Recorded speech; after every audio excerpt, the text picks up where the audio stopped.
اللہ کی ذکر کی کیفیت اہل ذکر کے پاس سے نصیب ہوتی ہے، اور یہ جب نصیب ہو جائے تو پھر نسیان زائل ہو جاتا ہے، اور جب اہل اللہ کی مجلس سے بندہ دور ہٹ جائے تو پھر کیا ہوتا ہے کہ پھر بندہ خدا سے غافل ہونا شروع ہو جاتا ہے، نمازیں چھوٹنے لگیں گی، سستی ہوگی، غیبت، برائیاں، اور کیا کچھ زندگی کے اندر پیدا ہو جائے گا۔ وہ کسی زمانے میں ایک گاؤں کے مولوی صاحب کے بارے میں یہ خبر پہنچی کہ انہوں نے اسلام کو چھوڑ دیا ہے اور عیسائیت قبول کر لی ہے،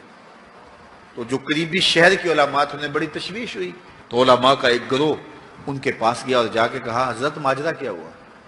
انہوں نے کہا جی میں ایک دن نماز پڑھانے کے لیے صبح فجر کے وقت نکلا، ٹھنڈے پانی سے وضو کیا تھا، سنتیں پڑھنے کے بعد نماز میں ابھی وقت تھا تو میری آنکھ لگ گئی، تو اچانک اقامت ہوئی تو میں اٹھا اور مصلی کی طرف دوڑ پڑا، پھر مجھے خیال آیا کہ میں تو وضو کرنا ہے، لیکن میں مصلی پہ کھڑا ہو چکا تھا، اب یہاں مصلی چھوڑ کے جاؤں تو نمازی کوسیں گے کہ پہلے کہاں گیا ہوا تھا، تو اسی گو مگو کی کیفیت کے اندر میں نے جو ہے وہ نماز پڑھانا شروع کر دی، لیکن میں ڈرا کہ میں مصلی رسول کی توہین کر رہا ہوں،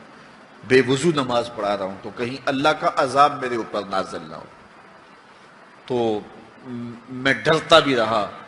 لیکن ساری نماز پڑھائی، میرے اوپر کوئی ایسی کیفیت اللہ کے عذاب کی نہیں آئی، سارا دن گزر گیا، اگلی رات بھی گزر گئی، اگلے دن فجر کا وقت آیا تو پھر میرا وضو ٹوٹ گیا، تو پھر میں نے کہا اب ٹھنڈے پانی سے وضو کیا کرنا ہے، پھر میں مصلی پہ چڑھ گیا، حتیٰ کہ میری عادت ہو گئی، اور میں پہلے تو ڈرتا تھا کہ اللہ کا عذاب میرے اوپر نازل نہ ہو، اور پھر یہ بھی خوف ختم ہو گیا، پھر ایک دن میں غسل کی حاجت سے تھا اور میں نے غسل کرنے کی بجائے فجر کی نماز پڑھا دی، اس دن میں دوبارہ ڈرا کہ کہیں اللہ کا عذاب نازل نہ ہو جائے، تو کہا سلام پھیرا تو میرے اوپر اللہ کا کوئی عذاب نازل نہیں ہوا، تو میں نے اسلام کو چھوڑ دیا کہ اسلام سچا دین ہوتا تو میں اتنی توہین کی ہے مصلی رسول کی، اتنی توہین کی ہے اللہ کے گھر کی، تو میرے اوپر کوئی عذاب آتا، تو میرے اوپر کوئی عذاب نہیں آیا، تو میں پھر واپس ہو گیا ہوں، تو میں عیسائیت قبول کر لیا، تو علماء نے کہا کہ تیرے اوپر کوئی عذاب نہیں آیا، اس سے بڑا عذاب کیا ہو سکتا ہے، رب نے اپنا دین چھین لیا ہے، اس سے اور بڑا عذاب کیا ہو سکتا ہے، اس نے اپنا پیارا دین، محبوب دین تجھ سے چھین لیا ہے، اب جا بھٹکتا پھر، دھکے کھاتا پھر، تیرے سے وہ جو نور تھا وہ تو ہم نے نکال لیا، اب ایک بت رہ گیا، یہ سزا کتنی بڑی سزا ہے، لیکن انسان مادی سزاؤں کو سزا سمجھتا ہے، وہ سمجھتا ہے کہ دولت چھین لی جائے گی، کاروبار بند کر دیا جائے گا، مجھے پریشانیاں آئیں گی، میرے اعضائے بدنیاں توڑ دیے جائیں گے، آنکھوں کی بینائی اچک لی جائے گی، میرا ایکسیڈنٹ ہو جائے گا تو یہ سزا ہے، پتھر اتریں گے تو یہ سزا ہے، کہا یہ بھی سزا کی صورتیں تو ہیں، لیکن یہ سزا اوروں کو دی جاتی ہے، لیکن یہ کتنی گہری سزا ہے، فَأَنْسَاهُمْ أَنفُسَهُمْ، انہیں ان کی ذاتوں سے بے خبر کر دیا جائے، انہیں پتہ ہی نہ ہو کہ ہم دنیا پہ آئے کس لیے ہیں، مقصد حیات کیا ہے، ساری زندگی یوں گزار کے چلے گئے جس طرح ایک جانور گزار کے چلا جاتا ہے، کھایا پیا سویا آرام کیا چلے گئے، صرف اپنی خواہشات نفس کی تکمیل میں زندگی گزار دی، وہ تجھے اشرف بنایا ہے، تیرے سینے میں دھڑکتا دل رکھا ہے، تجھے اس نے اپنی امانتوں کا امین بنایا ہے، تو یہ بوجھ اٹھا کے چل پھر رہا ہے، اور اگر اس نے اس کو اتار دیا تو پھر یہ بہائم اور چوپایا ہو گیا، اولئک کالانعام بل ہم اضل، فرمایا یہ چوپایا ہے، چوپائے سے بھی بدتر ہے، اس سے بھی آگے چلا گیا، تو اس لیے جب اس سے وہ دولت ہی چھین لی گئی تو اس کے پلے باقی کیا بچا، تو اللہ مجھے اور آپ کو توفیق دے کہ مقصد زندگی ہمارے ہاتھ میں آ جائے، جس لیے ہماری تخلیق ہوئی ہے، اللہ کی معرفت حاصل کر وہ دولت ہمارے ہاتھ آ جائے، اگر وہ دولت نہیں ہے تو ساری زندگی برباد گزر گئی، اس لیے خندق کھودتے صحابہ پر جب پیار آیا تو یہی کہا اللہم ان العیش عیش الآخرہ فاغفر للانصار والمہاجرہ، اے اللہ زندگی تو حقیقت میں آخرت کی زندگی ہے، میرے انصار کو بھی بخش دے، میرے مہاجروں کو بھی بخش دے، تو زندگی مانگی تو وہ آخرت کی زندگی مانگی، اللہ مجھے آپ کو اس مختصر زندگی کو یاد الہی میں گزارنے کی توفیق دے۔ سورہ المجادلہ کے اندر اتنا ادب سکھایا، یا ایھا الذین آمنوا اذا ناجیتم الرسول فقدموا بین یدی نجواکم صدقہ، اے ایمان والو جب میرے نبی علیہ السلام سے بات کرنے کا ارادہ ہو تو ایسے نہ آ جایا کرو، پہلے گھر جاؤ، پھر صدقہ لو، پھر فقیر ڈھونڈو، پھر خیرات کرو، پھر میرے نبی کی چوکھٹ پہ آؤ، تمہیں پتہ چلے کس بارگاہ میں جا رہے ہیں۔ جس طرح نماز سے پہلے وضو کیا جاتا ہے، حضور سے ملاقات کرنی ہے تو پہلے صدقہ کرو۔ یہ آیت کریمہ نازل ہوئی، حضرت علی المرتضیٰ نے کچھ صدقہ کیا اور حضور کی خدمت میں آئے اور 10 مسائل پوچھے، فوراً حکم منسوخ کر دیا گیا۔ حکم منسوخ کیوں کیا گیا؟ صحابہ غریب ہیں، تو غریب لوگ تو پھر حضور سے کوئی بات نہیں پوچھ سکیں گے، وہ تو حضور سے سرگوشی نہیں کر سکیں گے، کوئی مسئلہ دریافت نہیں کر سکیں گے، تو صحابہ کی غربت کا لحاظ کرتے ہوئے اس آیت کریمہ کا وجوب اٹھا لیا گیا، اس کو منسوخ کر دیا گیا۔ مجھے آپ یہ بتائیں، سادہ سا سوال ہے، کیا اللہ کو آیت کریمہ کے نازل کرنے کے بعد پتا چلا کہ یہ صحابہ غریب ہیں، یا اللہ کو پہلے ہی پتا تھا؟ تو پھر اللہ کو جب پہلے ہی پتا تھا تو پھر حکم نازل ہی کیوں کیا؟ تو اس سے ایک شعور دینا مقصود تھا کہ تمہاری غربت کا لحاظ رکھتے ہوئے حکم واپس لے رہے ہیں، ورنہ میرے محبوب کی آبرو کا تقاضا یہی ہے کہ پہلے صدقہ کیا کرو، پھر میرے محبوب کی چوکھٹ پہ آیا کرو۔ تو یہ بتائیے کتنی حساس اور کتنی نازک بارگاہ ہے۔ اور پھر آگے ارشاد فرمایا اسی صورت میں، اے ایمان والو میرے نبی کی آواز سے آواز بھی اونچی نہ کرو،